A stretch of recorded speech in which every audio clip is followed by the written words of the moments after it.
I smoothed my black dress and took a deep breath, studying my reflection in the mahogany-paneled wall of Harold's study. 10 years of marriage had taught me to maintain composure, especially in rooms like this. My name is Soleil, and this was the day I'd been dreading and secretly preparing for since Harold's death 3 weeks ago. "Mrs. Ellis, please take your seat." Todd's voice was professional, betraying nothing of our shared secret. I settled into one of the leather chairs, painfully aware of the hostile stares from Christian's family members arranged around the room. Christian, my husband, sat front and center, his expensive suit and perfectly styled hair a stark contrast to the dark circles under his eyes. He hadn't come home last night. Again. "Now that everyone's here," Todd began, "let's proceed with the reading of Harold Ellis's last will and testament." Valerie, Christian's sister, shot me a smug look from across the room. She'd made it clear from day one that I didn't belong in their world. The fashion editor who'd seduced her way into old money, that's how they saw me. Never mind that I'd given up my career to care for Harold in his final years, while they were too busy chasing deals and mistresses. The bulk of the estate, including controlling interest in Ellis Financial Group and liquid assets totaling approximately $25 million, will pass to my son, Christian Ellis, Todd read mechanically. My stomach clenched, but I kept my face neutral.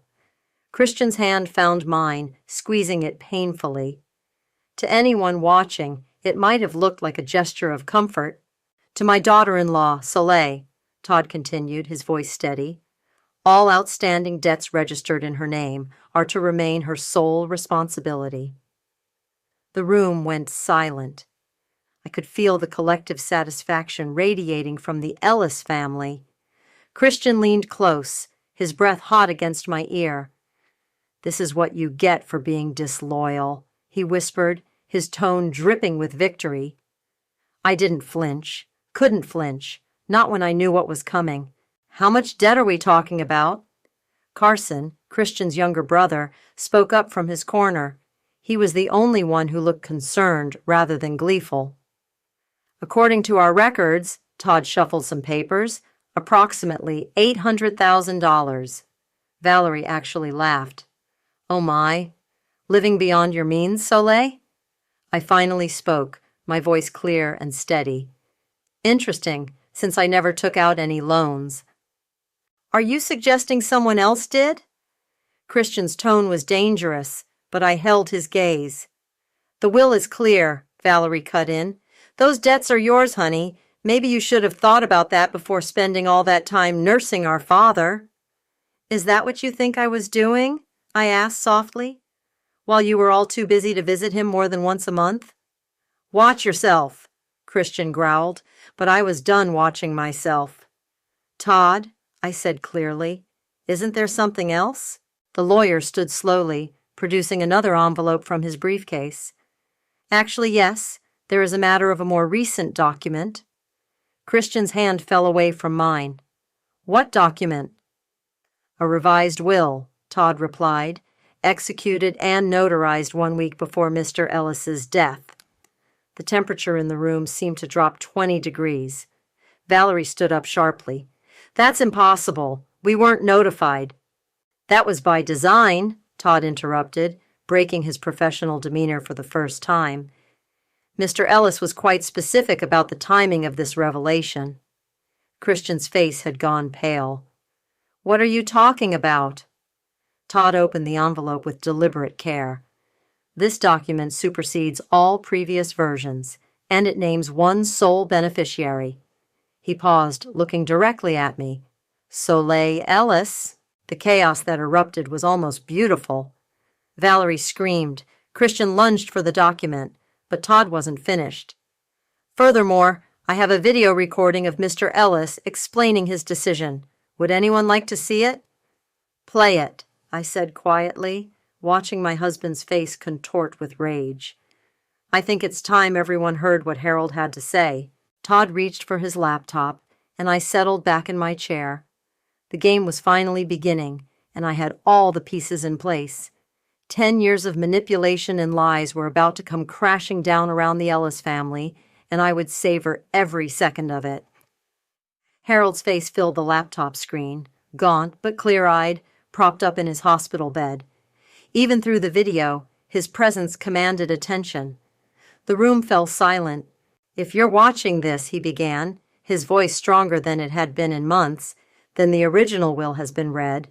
My children," he paused, disappointment evident, "you've proven exactly what I feared." Christian gripped the arms of his chair, knuckles white. Valerie had stopped screaming, but was shaking visibly. "For years, I watched you tear each other apart over money that wasn't yours yet. But worse than that, I watched you destroy the one person who showed this family genuine loyalty." The camera panned slightly, showing me sitting beside his bed, unaware I was being filmed as I adjusted his pillows. "Soleil gave up everything to care for me. While you were all too busy to visit your dying father, she was here, every day, every night, through every treatment and setback." I remembered that day clearly. It was 3 days before he died. I hadn't known he was recording. "But that's not why I'm leaving her everything," Harold continued. "I'm leaving her everything because she discovered what you did, Christian, and still chose to protect this family's reputation." Christian shot to his feet. "Turn it off!" "Keep playing," I commanded, my voice cutting through his protest. "The loans you took out in her name," Harold said, his face hardening. "The affairs, the embezzlement. Did you think I wouldn't find out? I built this company, son. Nothing happens there without my knowledge." Valerie turned on Christian. "What is he talking about?" "And Valerie," Harold continued, making her head snap back to the screen, "your tech startup's funding? I know where it really came from. The offshore accounts, the bribes." "This is slander," Valerie shrieked, but her face had gone ashen. "Soleil brought me proof of everything, but instead of exposing you all, she begged me to handle it quietly, to protect the family name. That's when I knew she was the only one worthy of this legacy." Carson let out a low whistle from his corner. "Well, damn! So here are my terms," Harold said. "Everything goes to Soleil, the company, the properties, the accounts, all of it. And if any of you contest this will, every document she provided me goes public. Your choice." The video ended. In the silence that followed, I could hear Christian's ragged breathing. "This is impossible, Colin," he sputtered. "You manipulated him. You turned him against us." "Like you turned everyone against me?" I stood slowly, smoothing my dress. 10 years, Christian. 10 years of gaslighting, affairs, and theft. Did you really think I wouldn't find out? "I'll fight this," he threatened, stepping toward me. "I'll destroy you." "Try it," I replied calmly. "The SEC would love to see what I found in those company audits." Valerie grabbed her purse, heading for the door. "This isn't over." "Actually, it is," Todd interjected. "The will is ironclad. I helped draft it myself." "You betrayed us," Christian spat at Todd. "No, I followed your father's wishes. For once, someone did." Carson approached me slowly, hands in his pockets. "For what it's worth, I always knew something was off. The way they treated you. I'm sorry I never spoke up." "Save it!" Christian snapped at his brother. "She planned this. She's been planning this for years." I turned to face my husband fully. "No, Christian, you planned this. Every time you forged my signature, every time you slept with an intern, every time you made me feel crazy for questioning you. This is just karma." "Security will escort you out," Todd announced, as 2 men entered the study. "Mrs. Ellis has already changed the locks and access codes." As Christian was led away, still shouting threats, I sank back into my chair. My hands were shaking, but not from fear. For the first time in 10 years, I felt powerful. "What now?" Todd asked quietly.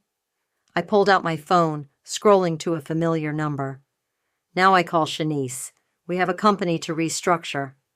The real work was just beginning, and I had a decade of wrongs to right. "Have you seen this?" Shanice slapped a newspaper onto my desk. The headline screamed, "Ellis widow accused of manipulating dying billionaire." I skimmed the article, noting Valerie's carefully crafted quotes about my suspicious influence over Harold. Well, they moved faster than I expected. They're trying to paint you as a gold digger who isolated Harold from his family, Shanice said, dropping into the chair across from me. Twitter's already trending with "shout justice for Ellis." Let them, I replied, turning back to my laptop. The audit results should be in today. Shanice leaned forward, her bangles clinking against my mahogany desk, Christian's old desk. Are you sure you want to go nuclear once we release those findings? They fired the first shot, I cut in. Besides, the SEC needs to see this. Harold's personal nurse, Riley, sent me recordings of Christian threatening her when she questioned the medication changes. My phone buzzed. A text from an unknown number. Coffee? Carson? Speaking of family, I showed Shanice the message. What do you think? Could be a trap, she warned, but he's the only one who didn't try to destroy you at the will reading. 20 minutes later, I sat across from Carson at a quiet cafe 2 blocks from the office. He looked different from his siblings, less polished, more genuine. They're planning to contest the will, he said without preamble. Valerie's hired some hotshot lawyer who specializes in elder abuse cases. I stirred my coffee slowly. Is that why you wanted to meet? To warn me? Partly. He glanced around before continuing. Look, I know what Christian did to you. The gaslighting, the affairs. I saw it happening, but I was too caught up in my own mess to step in. And now? Now I want to help. Christian and Valerie, they're toxic. They always have been. Dad saw it at the end. My phone buzzed again. An email from the auditors. I scanned it quickly, my heart racing. Oh my God, I whispered. What is it? I turned the phone so he could see. Your brother didn't just steal from me. He's been embezzling from client accounts for years, hundreds of them. Carson's face went pale.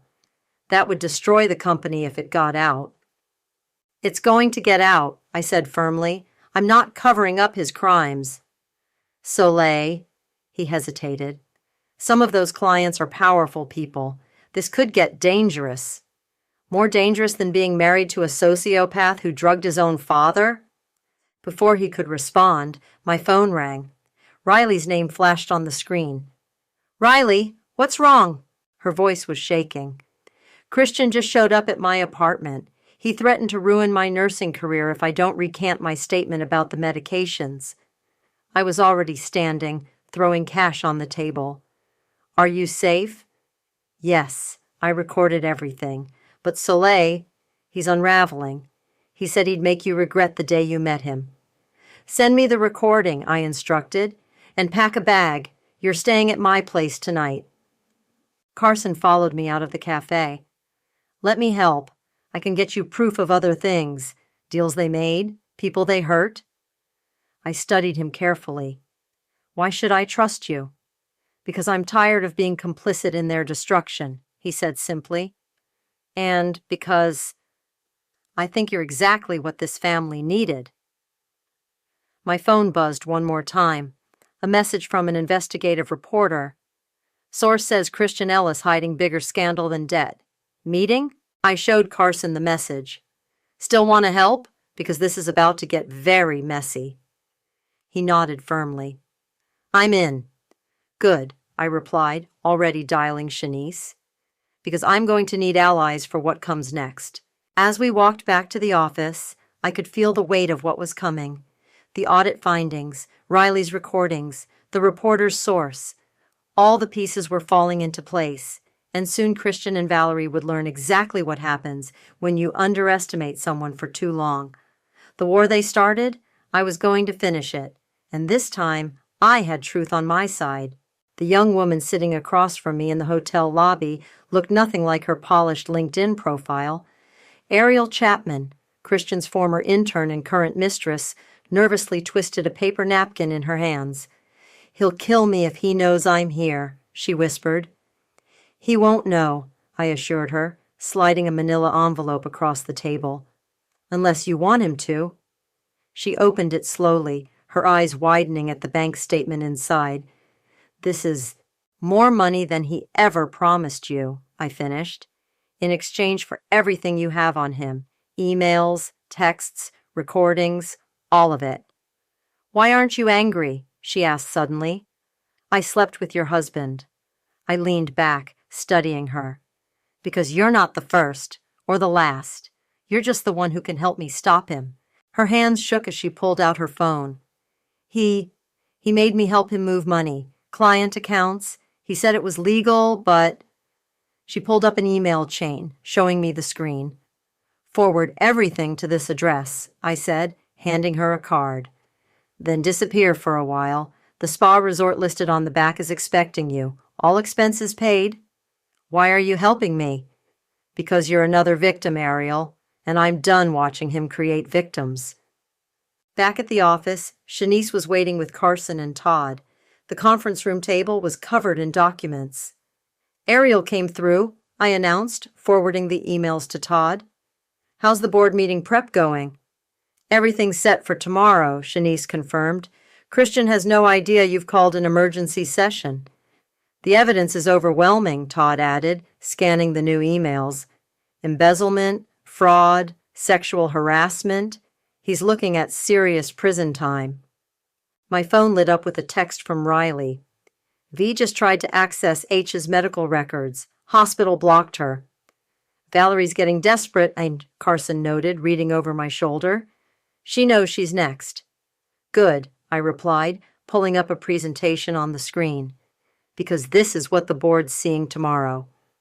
The slides detailed years of systematic fraud, client accounts drained, forged signatures, offshore transfers, all tied directly to Christian. Jesus, Carson breathed. How did he think he'd get away with this? Because he always has, I answered. Until now. The next morning, I arrived early to find Christian already in the boardroom, looking smug. Trying to steal my company? He sneered. The board won't support you. It's not your company anymore, I reminded him. And I'm not stealing anything. The board members filed in, followed by 2 SEC agents I'd contacted earlier in the week. Christian's smile faltered. What are they doing here? Watching, I said simply, starting the presentation. For the next 30 minutes, I laid out everything. The fraud, the embezzlement, the harassment. With each slide, Christian's face grew paler. This is lies, he finally exploded. She's making this up. Actually, one of the SEC agents stepped forward. We verified everything independently. You can't do this to me, Christian snarled, turning to me. I made you. No, I corrected him. You tried to break me. There's a difference. The board voted unanimously to remove him. As security let him out, he was still shouting threats. You think this is over? Wait until Valerie... Is this the sister who bribed tech executives? The second SEC agent asked innocently. We're investigating that next. In the aftermath, Carson touched my arm gently. You okay? Ask me tomorrow, I replied, watching Christian's retreating figure. We still have work to do. My phone buzzed. A message from Shanice. Reporter's story goes live in an hour. You ready? I looked around the boardroom, at the shocked faces of people who'd just discovered their golden boy was a fraud, at the SEC agents already preparing subpoenas, at Carson, who'd chosen truth over family loyalty. Ready, I texted back, because this wasn't about revenge anymore.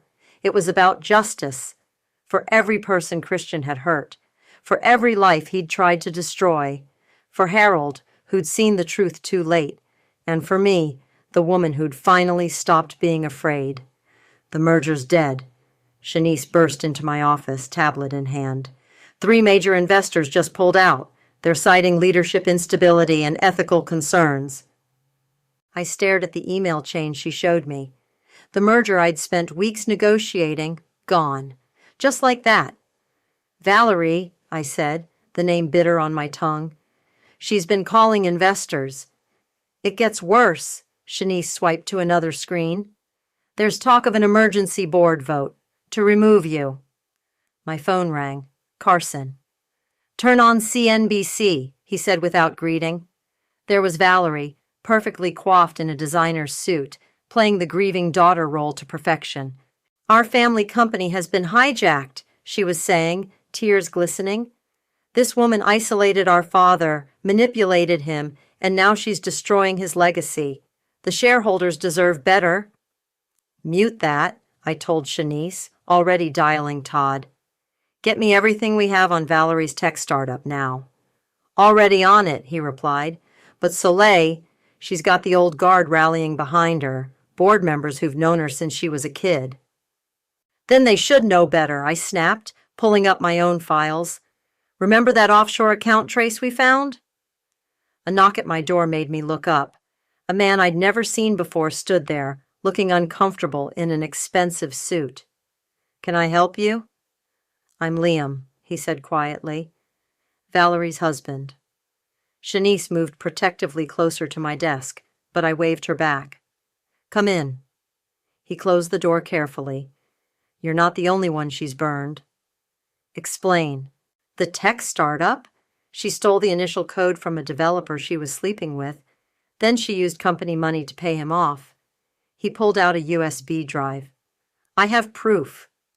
I studied him carefully. "Why are you telling me this?" "Because I'm done covering for her," he said, his voice hard. "She's pregnant. Not mine, her business partner's." "She doesn't know I know." My phone buzzed again. Another investor pulling out. "She's going to win," Shanice warned. Unless we go nuclear," I finished, reaching for the USB drive. "Are you sure about this?" I asked Liam. He nodded grimly.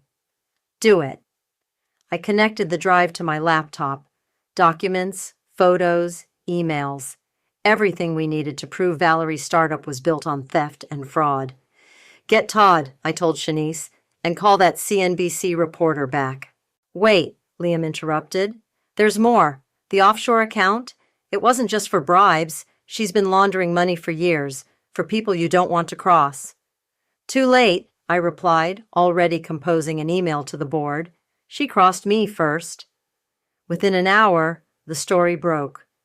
Valerie's carefully crafted image shattered as proof of her affairs, theft, and fraud splashed across financial news networks. The startup's stock plummeted. My office door flew open.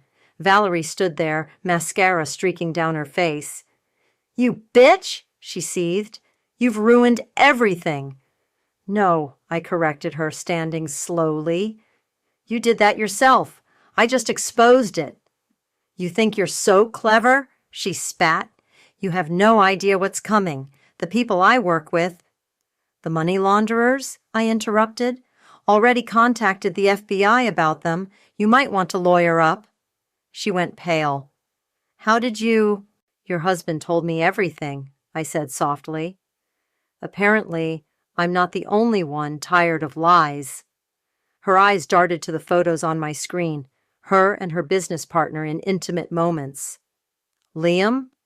"He knows about the baby, Val." She stumbled backward, grabbing the doorframe for support. "You can't prove anything." "Actually," Todd's voice came from behind her, "we can prove everything. The SEC is very interested in those offshore accounts." Valerie straightened, trying to gather her dignity. "This isn't over." "Yes, it is," I replied. "The board vote's been canceled, your startup's finished, and the FBI is probably already at your house." As if on cue, her phone started ringing. She looked at the screen, then at me, real fear finally showing in her eyes. "You'll regret this," she whispered. "No," I said quietly. "I won't." After she left, Shanice touched my shoulder. "You okay?" I looked at the chaos unfolding on the financial news channels, at the empire crumbling around the family that had tried to destroy me. "I'm just getting started." "The dossier goes public in 10 minutes, Shanice announced, her fingers flying over her keyboard. "Every major news outlet has a copy." I stood at my office window, watching the sun set over the city. Behind me, Carson paced nervously. "Are you absolutely sure about this?" he asked. "Once it's out there." "Your father's private investigator was very thorough," I replied. "Every crime, every affair, every cover-up, all meticulously documented. My phone lit up with a text from Riley. "Christian's lawyer just called. He's offering a deal." "No deals," I texted back. "5 minutes," Shanice called out. Carson stopped pacing. "You know they'll come after you with everything they have." "Let them," I said, turning from the window. I'm done being afraid. The first notification hit my phone at exactly 7 p.m., then another and another. Within minutes, the story was everywhere. Ellis family secrets exposed, decades of fraud, affairs, and criminal cover-ups. My office door burst open. Todd rushed in, looking flushed. "The FBI just arrested Christian. They're executing search warrants at multiple properties." "Valerie?" I asked. "Already in custody," he confirmed. "The money laundering charges stuck." Carson's phone started ringing. Their mother, probably seeing the news. He silenced it without answering. "You should listen to this," Shanice said suddenly, turning up her computer's volume. It was Riley's recording from Harold's last weeks, Christian's voice, harsh and threatening. "If you tell anyone about the medication changes, I'll make sure you never work in healthcare again." Then Harold's weak voice. "My own son, trying to kill me for money." Carson sank into a chair, head in his hands. I knew he was bad, but this... "There's more," I said quietly, nodding to Shanice. She pulled up another recording, this one from a hidden camera in Harold's study. Christian and Valerie plotting to alter documents, manipulate stock prices, hide evidence of their crimes. Dad's private investigator caught everything, I explained. He knew what they were doing long before he died. "Why didn't he stop them sooner?" Carson asked. "Because he wanted to see who would stand up to them," Todd answered, pulling out an envelope. "He left this for you, Soleil. Said to open it when the truth came out." My hands shook slightly as I opened the letter. "Soleil, I knew what they were doing to you. The gaslighting, the theft, the lies. I watched you endure it all with grace, waiting for the right moment to act. You proved yourself not just worthy of my legacy, but capable of cleaning up the mess my children made. I'm sorry I put you through this test, but I needed to know you were strong enough for what comes next. Take care of Carson. He's not like them. Make it right. Harold." "Incoming," Shanice warned, eyes on her screen. "Every major network wants an interview. The FBI wants statements, and Christian's asking to see you." "No," Carson said firmly. "You don't owe him anything." "Actually," I replied, "I do owe him something. The truth." My phone buzzed, a message from Ariel. "Thank you for everything." Then another from Liam. "Valerie's being processed now. You were right about everything." "What happens next?" Todd asked. "Now we rebuild," I said, pulling up the company's restructuring plan. "Everything they broke, everything they stole, we make it right." "Together?" Carson asked quietly. I studied him, the only Ellis child who'd chosen truth over power. "Together." Shanice's computer chimed again. "They're transferring Christian to federal custody tomorrow morning." "Schedule the interview with CNBC for next week," I told her, "after the dust settles, and send the victim's compensation plan to the board." "Already done," she replied. "And Soleil, you did it. You really did it." I looked around the room, at Shanice's fierce loyalty, Carson's redemption, Todd's steadfast support, at Harold's letter validating everything I'd endured. "No," I corrected her. "We did it." Outside my office, I could hear phones ringing, reporters clamoring, a family's legacy crumbling and reforming into something new, something better. The war was almost over, and for the first time in years I could see the future clearly, a future built on truth instead of lies, strength instead of fear. Christian and Valerie had built their empire on secrets. I would rebuild it on justice. The federal detention center smelled like industrial cleaner and despair. I followed the guard down a sterile hallway, my heels clicking against concrete. Christian waited in the visitor's room, orange jumpsuit replacing his designer suits. "Well," he said, as I sat down across from him, "you must be pleased with yourself." That's why you wanted to see me? To be bitter? He leaned forward, chains rattling. I want to know why. After everything I gave you. Gave me? I cut him off. The gaslighting? The affairs? The debt you put in my name? I made you somebody, he snarled. You were nothing before me. I was a successful editor before you convinced me to quit, before you isolated me from everyone I knew. His facade cracked slightly. I can still hurt you. I know people... Like the people Valerie laundered money for, I interrupted. They're being arrested as we speak. That hit home. He paled visibly. You don't understand what you've done. Actually, I do. Want me to list it? I pulled out my phone, reading clinically. Embezzlement from client accounts, elder abuse, fraud, conspiracy, sexual harassment. Should I continue? I loved you, he tried, switching tactics. Everything I did was for us. No, I said quietly. Everything you did was for you. Let me remind you what that included. I started listing, watching him flinch with each point. You drugged your father to manipulate his decisions. You assaulted 3 interns besides Ariel. You stole retirement funds from elderly clients. You threatened to have Riley's nursing license revoked. Stop! You forged my signature on loans. You convinced my friends I was unstable. You made me doubt my own sanity for years. Please. And that whisper at the will reading? I leaned closer. This is what you get for being disloyal. Remember that? He wouldn't meet my eyes now.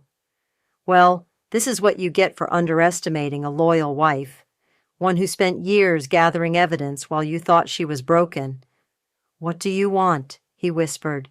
Money? The company? I already have those things, I reminded him. I want you to live with the consequences of your actions, just like I had to. I'll tell them everything, he threatened weakly. About how you manipulated my father. With what proof? The video of you threatening Riley, or the recordings of you plotting with Valerie? The guard stepped forward. Time's up. I stood, smoothing my dress. Goodbye, Christian. Enjoy federal prison. Wait, he called as I reached the door. Please, help me, for what we once had. I turned back one last time. We never had anything real. That was your biggest lie of all. Outside, Carson waited by the car. You okay? Better than okay, I replied, surprising myself by meaning it. Where to next? Board meeting in an hour. They're voting on the victim's compensation package. My phone buzzed. Shanice. Valerie's taking a plea deal, rolling on everyone. Good, I texted back. You know, Carson said as we drove, I've been thinking about what Dad wrote, about making things right. And? Maybe that's why he chose you, not for revenge, but for redemption. I thought about the company's transformation over the past weeks. Client funds restored, victims compensated, corrupt executives removed. Maybe, I agreed, but redemption comes with a price. Worth it, though, right? I looked at the city skyline, remembering the scared, gaslighted woman I'd been just months ago. Definitely worth it. The board meeting was unanimous. Every victim would be made whole. Every wrong would be addressed. The Ellis name would mean something different now. Later, alone in Harold's old office, my office now, I opened his desk drawer and found another envelope marked for after Christian. Inside was a single photo, me and Harold in the garden, both laughing at something long forgotten. On the back, he'd written, You reminded me what integrity looks like. Thank you for being the daughter I needed. My phone lit up with messages. Riley. Christian's lawyer dropped him. No deal. Ariel. Starting therapy today. Thank you for saving me from becoming another victim. Todd. Final asset transfers complete. It's really over. But was it? The company was mine. The truth was out. Justice was served. Yet something felt unfinished, perhaps because revenge, even justified revenge, changes you. I wasn't the same person who'd sat in that will reading months ago. I was stronger, harder, maybe a little colder. But as I looked at the photo of Harold and me, I realized that was exactly what he'd known I'd need to become. The press conference room was packed. Camera flashes popped as I approached the podium, Carson and Shanice flanking me. "Thank you all for coming," I began, my voice steady. "Today marks a new chapter for the Ellis Financial Group, or rather, its end." Murmurs rippled through the crowd. "The company will be dissolved, its assets distributed to establish the Harold Ellis Foundation for Financial Justice. Every penny will go toward helping victims of financial fraud and elder abuse." More flashes, more whispers. "Additionally, I'm announcing a partnership with the SEC to create a whistleblower protection program for employees who expose corporate fraud." A reporter shot up his hand. "What about the remaining Ellis family members?" "My brother and sister made their choices," Carson stepped forward. "Now they face the consequences." Another reporter. "Mrs. Ellis, how do you respond to accusations that this was all about revenge?" "This was about justice," I corrected, "and ensuring no one else endures what I did."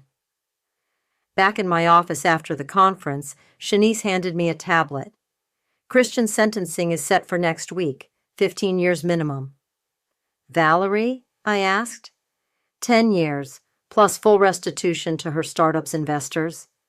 Todd entered with a stack of papers. "Final dissolution documents ready for your signature."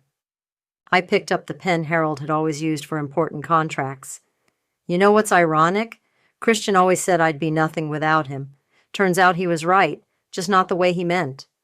"What do you mean?" Carson asked. "If he hadn't been so cruel, so corrupt, I wouldn't have become strong enough to stop him." My phone buzzed, a message from Riley. "Support group for financial abuse survivors launches next month. 20 people already signed up." "You're not staying to run the foundation, are you?" Shanice asked quietly. I shook my head. "It needs someone untainted by all this, someone who still believes in second chances." "Like me?" Carson suggested. "Exactly like you." I handed him Harold's pen. "The foundation's yours if you want it." He took it carefully. "What about you?" "I bought back my old magazine," I replied. "The one Christian made me give up. First issue runs next month." "Let me guess the cover story," Shanice smiled. "How to spot a financial predator." "Close. The power of truth, breaking free from gaslighting and fraud." My phone buzzed again. Ariel. "Started a support network for harassment survivors at my new job. You inspired us all." "That's what it was really about, wasn't it?" Carson asked. "Not revenge, hope." I signed the final paper, officially ending the Ellis Financial Group. "Maybe both." "So what now?" Todd asked. "Now?" I stood, gathering my things. "Now I stop being Mrs. Ellis and start being Soleil again." Shanice hugged me tight. "Where will you go?" "Everywhere, anywhere. The magazine can be run remotely." I handed her an envelope. "Speaking of which," she opened it, eyes widening. "Editor-in-chief?" "You've earned it. Besides, I'll be too busy giving lectures on corporate fraud detection." "The SEC's new favorite whistleblower," Todd chuckled. I looked around the office one last time, remembering Harold's words. "Make it right." "The foundation will help people rebuild their lives," I told Carson. "That's making it right."